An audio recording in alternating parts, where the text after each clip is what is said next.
이사야 55장 1절에서 13절 말씀, 하나님의 구원의 초청과 확실한 구원의 보장에 대해서 말씀하시는데요. 1절부터 7절까지는 하나님의 구원의 초청에 대한 내용입니다. 먼저 1절, 2절은 초청을 듣고 나오는 자에게 주시는 하나님의 참된 양식입니다. 1절, 오라 너희 모든 목마른 자들아 물로 나오라, 돈 없는 자도 오라, 너희는 와서 사 먹되 돈 없이 값 없이 와서 포도주와 젖을 사라. 모든 것이 공짜입니다. 하나님께서 주시는 모든 은혜는 공짜인데요. 준비된 구원을 누리기 위해 하나님께 돌아오는 게 먼저임을 말씀하죠. 그러므로 나오라, 오라, 와서라고 강조하고 있죠. 여호와의 종이 택한 백성을 위해 풍성한 잔치를 준비하시고 초대하시는데요. 모든 것이 공짜입니다. 2절 말씀, 너희가 어찌하여 양식이 아닌 것을 위하여 은을 달아주며 배부르게 하지 못할 것을 위하여 수고하느냐. 내게 듣고 들을지어다. 그리하면 너희가 좋은 것을 먹을 것이며 너희 자신들이 기름진 것으로 즐거움을 얻으리라. 참된 양식은요, 좋은 것이고 기름진 것이라고 말씀하는데요. 이것을 하나님이 다 준비하셨다는 겁니다.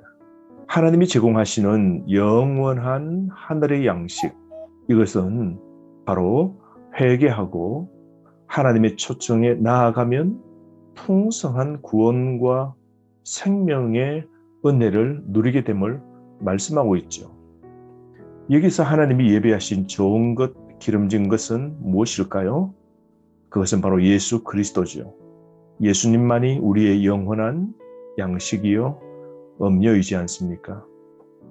지금까지 사람들이 수고해서 얻은 음식은 양식 아닌 것, 영원히 배부르게 못할 것이었다라고 말씀하는데요.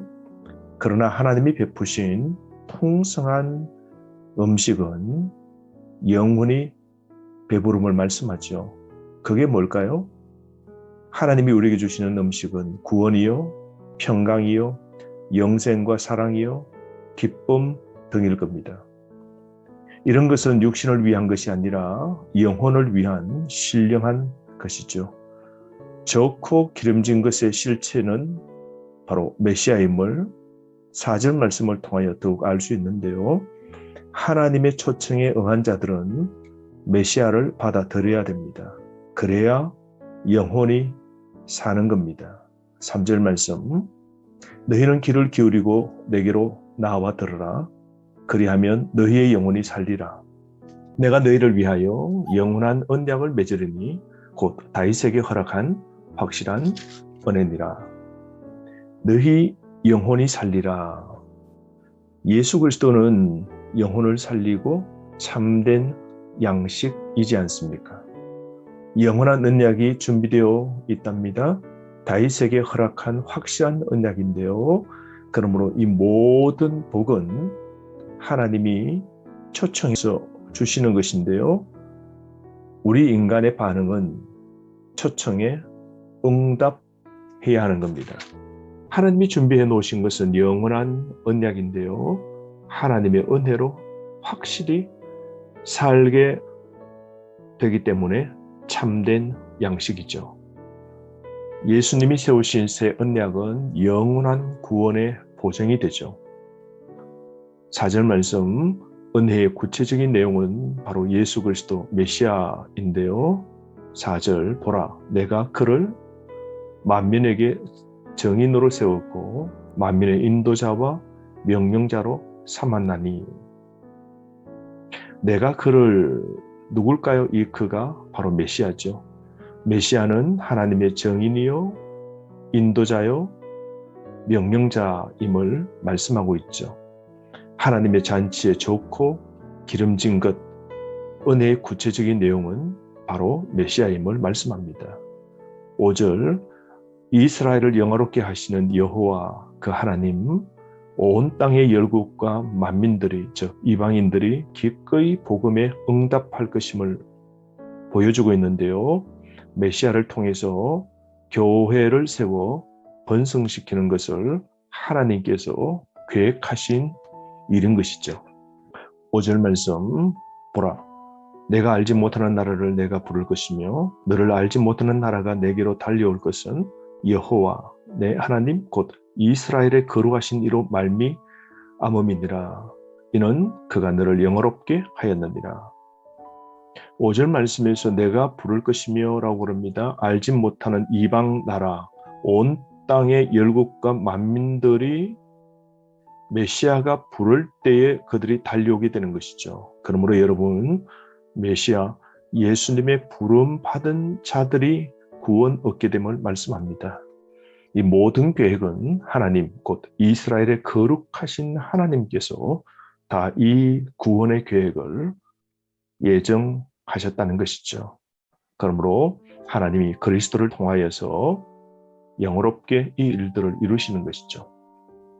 6절 말씀, 너희는 여호와를 만날 만한 때에 찾으라. 가까이 계실 때에 그를 부르라. 여러분, 하나님의 이 구원의 초청에 때늦기 전에 부르심에 응답해야 됩니다.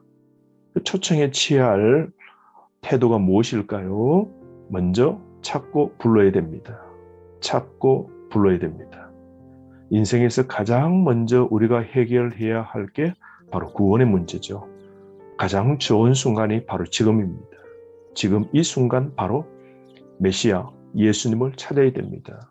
우리에게 좋고 기름진 양식, 음료인 예수 그리스도를 찾아야 됩니다. 그럴 때 영혼이 배부름을 경험하게 되는 것이죠. 두 번째로 초청에 취할 태도는 7절 말씀인데요. 모든 악한 것을 버리고 돌아와야 됩니다. 회개해야 되는 것이죠. 7절. 악인은 그의 길을, 불의한 자는 그의 생각을 버리고 여호와께로 돌아오라. 그리하면 그가 긍휼히 여기시리라. 우리 하나님께로 돌아오라. 그가 너그럽게 용서하시리라. 그러므로 우리가 버리고 회개해야 될 것은 무엇입니까? 악인의 길과 불의한 자의 생각들입니다. 우리는 메시아를 만나기 위하여 우리는 회개해야 됩니다. 그럴 때 하나님이 우리에게 주시는 건 긍휼과 용서입니다. 그러므로 회개할 때 하나님은 우리에게 넉넉한 긍휼과 용서를 베풀어 주시는 것이죠. 이런 은혜를 누리는 구원받은 백성입니다.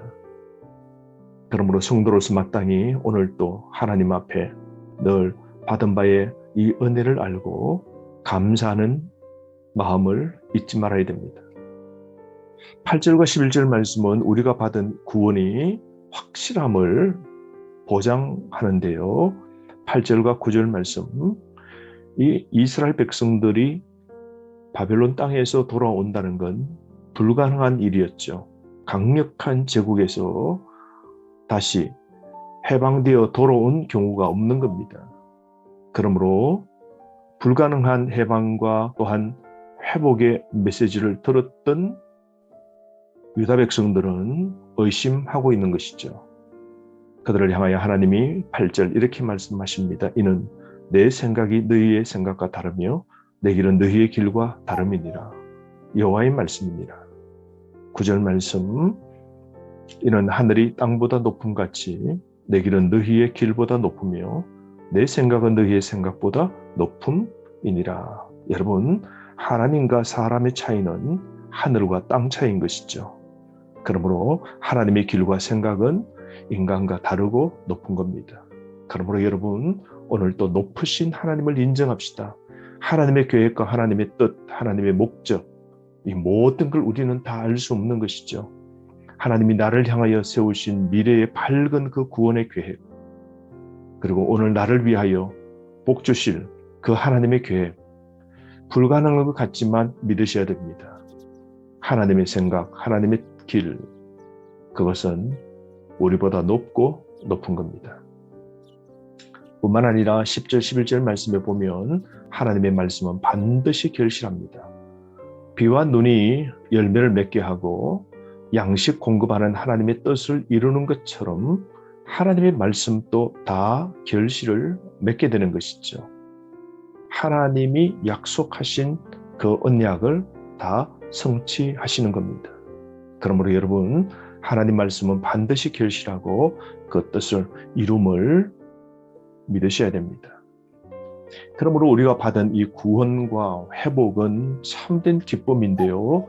우리가 장차 천국에서 누릴 그 기쁨도 얼마나 크겠습니까? 12절, 너희는 기쁨으로 나아가며 평안히 인도함을 받을 것이요 산들과 언덕들이 너희 앞에서 노래를 발하고 들의 모든 나무가 손뼉을 칠 것이다 말씀하죠.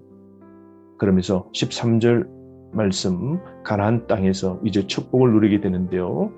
가시나 찔레 나무 같은 심판과 고통은 이제 다 사라지고 잣나무 화석류처럼 축복과 평강이 풍성히 임할 것임을 약속합니다.